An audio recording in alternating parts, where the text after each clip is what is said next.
पाकिस्तान ने जिस आतंकवाद को अपनी ताकत समझा, वही अब उसकी सबसे बड़ी कमजोरी है। बलूचिस्तान से खैबर पख्तूनख्वा तक आतंक की आग फैल रही, आत्मघाती हमले बढ़ रहे हैं और दुनिया का भरोसा लगातार घट रहा है। तो सवाल फिर ये कि क्या आतंक की फैक्ट्री बन चुका पाकिस्तान अपने बनाए जाल में फिर फंस चुका है?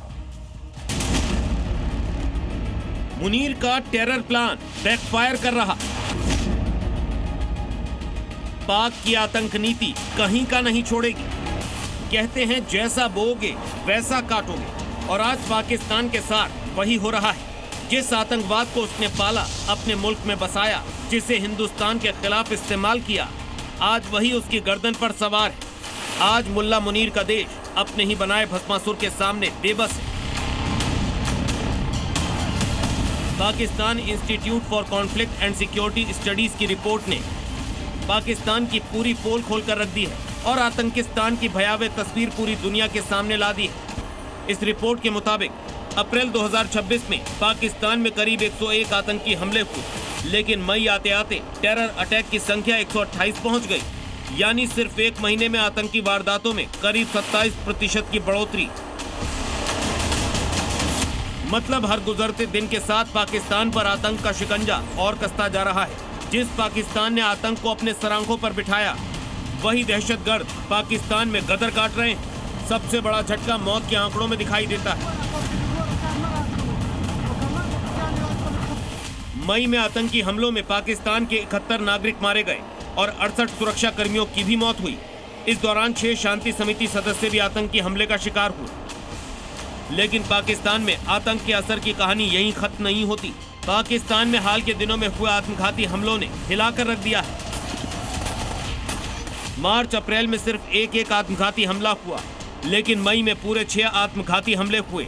इनमें से 4 आत्मघाती हमले में फिदायीन ने वाहनों का इस्तेमाल किया और इस दौरान 34 सुरक्षा कर्मी मारे गए, जबकि 9 नागरिकों की जान चली गई। सबसे ज्यादा खून बहा बलूचिस्तान में, जहां पाकिस्तान दशकों से बंदूक के दम पर राज करना चाहता है। अप्रैल में बलूचिस्तान में 34 हमले हुए थे, लेकिन मई में अटैक के आंकड़े बढ़कर 71 हो गए, यानी 109% की विस्फोटक बढ़ोतरी। बलूचिस्तान में हालात कितने खराब हैं, इसका अंदाजा इस बात से लगा सकते हैं कि पूरे पाकिस्तान में मई में 54 अपहरण हुए और उनमें से 52 सिर्फ बलूचिस्तान में। मतलब बलूचिस्तान में पाक सरकार का नहीं, बल्कि डर और बंदूक का राज दिखाई देता है। हकीकत ये भी है कि बलूचिस्तान की आज़ादी की लड़ाई लड़ रहे बलूचों को पाकिस्तान आतंकी करार देता है। लेकिन जो आतंकी हिंदुस्तान के खिलाफ जहर उगलते हैं, जो भारत के खिलाफ पाकिस्तानी सरजमी पर बैठकर साजिश रचते हैं, उस पर शहबाज और मुनीर की जुबान पर ताला लग जाता है और वो खुलेआम मुनीर और शहबाज को तबाह और बर्बाद करने की धमकी तक देता है। असल में पाकिस्तान की सबसे बड़ी त्रासदी यही है। जिस आतंक को उसने अपना हथियार समझा, जिसे भारत को अस्थिर करने का जरिया बनाया, वही आतंक आज उसके लिए अभिशाप बन चुका है। आज पाकिस्तान अपने ही बनाए भस्मासुर से डर रहा है, अपने ही जाल में फंस चुका है। पाकिस्तान की यह हालत पूरी दुनिया जान चुकी है और इसका खामियाजा भी पाकिस्तान को भुगतना पड़ रहा है।